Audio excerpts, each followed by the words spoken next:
છેલ્લા 5 વર્ષ પહેલાં બનાસ ડેરીએ બાયો સીએનજી પ્લાન્ટની શરૂઆત કરી। તેમાંથી અત્યારે વ્હીકલોની અંદર સીએનજી ભરાવાનું કામ સતત ચાલુ છે। તેમાંથી આવક પણ મળી રહી છે અને પ્રાકૃતિક ખાતર એ બનાવવાનું કામ પણ કર્યું।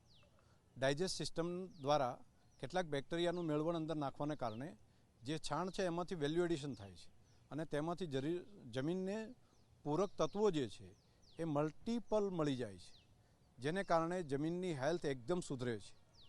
આપણે ત્યાં જે છાણ હોય છે એ મોટાભાગે ગરમીની અંદર રહેવાને કારણે જે ગોબરની અંદર જે તત્વો છે, પોષક તત્વો જમીન માટેના છે, એમાંથી માત્ર 10% કરતાં પણ ઓછા મળે છે। એ ગરમી અને હવા મળવાને કારણે સુકાઈ જાય છે।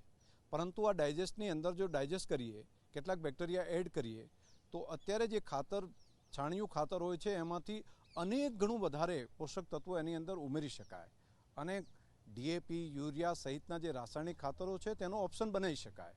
અને આ બધું આપણા ગાય ભેંસના છાણની અંદર પોષક તત્વો છે। ગૌમૂત્ર અને ગોબર એની અંદર ધરતી માટેના અનેક પોષક તત્વો છે, તો એનો ઉપયોગ કરીને એક સારું ખાતર બનાવી શકાય। બંનેમાં જે સફળતા મળી, અનેક પ્રયોગો કર્યા, એ પછી લાગ્યું કે આ એક સસ્ટેનેબિલિટી માટેનું બહુ મોટું કામ છે અને ખેડૂતોને 1 કિલો ગોબરની અંદર રૂપિયો આપી શકાય। આમ જનરલી જોઈએ છે તો પોટલો જ્યારે સુકાઈ જતો હોય છે ત્યારે લીલો પોટલો 1 કિલોનો હોય, એની કિંમત સુકાય છે ત્યારે 20-22 પૈસાથી વધારે રૂપિયા નથી મળતા। 4-5 હજારની અંદર ટોલું જે જતું હોય છે અને એ જ જો અહીંયા આગળ આવે, છાણને જો ખરીદવામાં આવે તો લગભગ 20-25 હજાર રૂપિયા જેટલી કિંમત એની થઈ શકે।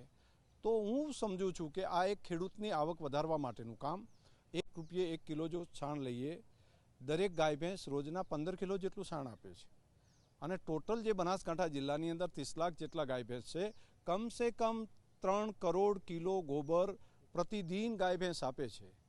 મહિને લગભગ 90 કરોડ રૂપિયાની આવક ગોબરમાંથી બનાસકાંઠા જિલ્લો કરી શકે અને માત્ર બનાસકાંઠા જિલ્લાને રાસાયણિક ખાતરોની કોઈ જરૂર પડે એવું નહીં। આ ગોબરનો જો વેલ્યુ એડિશન કરીને ઉપયોગ કરે તો આખા ઉત્તર ગુજરાતની અંદર ખાતર આપી શકાય તેવી તાકાત છે। 100થી વધારે પ્લાન્ટ જો બનાસકાંઠા જિલ્લાની અંદર કરીએ તો બહારથી ડીઝલ, પેટ્રોલ કે બહારથી સીએનજી લાવવાની કોઈ જરૂર ન પડે। આપણા ગાય ભેંસની અંદરના છાણમાં જેટલો મોટા પ્રમાણની અંદર ગેસ છે જે એન્વાયરમેન્ટને બગાડે છે, તેના બદલે એને વ્હીકલની અંદર પૂરી શકાય। તો ભારત દેશને આગળ લાવવો હોય તો એક સસ્ટેનેબલ વ્યવસ્થા, ઇકોનોમી સિસ્ટમ આખી ઊભી કરવી પડે અને દેશના પ્રધાનમંત્રી મોદી સાહેબ જે કહે છે કે ગોબર નહીં, ગોબરધન છે અને આ વેસ્ટ નહીં, આ વેલ્થ છે, તો એ માટેનું કામ અત્યારે શરૂઆતના 5 પ્લાન્ટ થકી અમે કામ કરવા જઈ રહ્યા છીએ।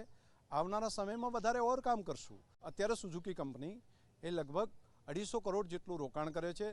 અમે એના ઓપરેશનને સફળ કરવાનું કામ બનાસ ડેરી કરશે અને જમીન પણ બનાસ ડેરી આપશે અને આવનારા સમયમાં વધારે ખેડૂતો માટેનું આ કામ કરી શકાય, વધારે નવા પ્લાન્ટ કરી શકાય અને એક જિલ્લો એવો હોય કે જેમાં રાસાયણિક ખાતર, જંતુનાશક દવાઓથી મુક્ત ધરતી હોય, તેમાંથી તૈયાર થયેલો ખોરાક એ લોકોને કેન્સર જેવી બીમારીમાંથી બચાવે, એમાંથી તૈયાર થયેલો ખોરાક એ લોકોની હેલ્થને સુધારો કરી શકે અને એન્વાયરમેન્ટનું પ્રોટેક્શન કરવાનું કામ કરી શકે, તે પ્રમાણેની એક સસ્ટેનેબિલિટીનું કામ એ આ પ્લાન્ટોના માધ્યમથી કરવા જઈ રહ્યા છીએ।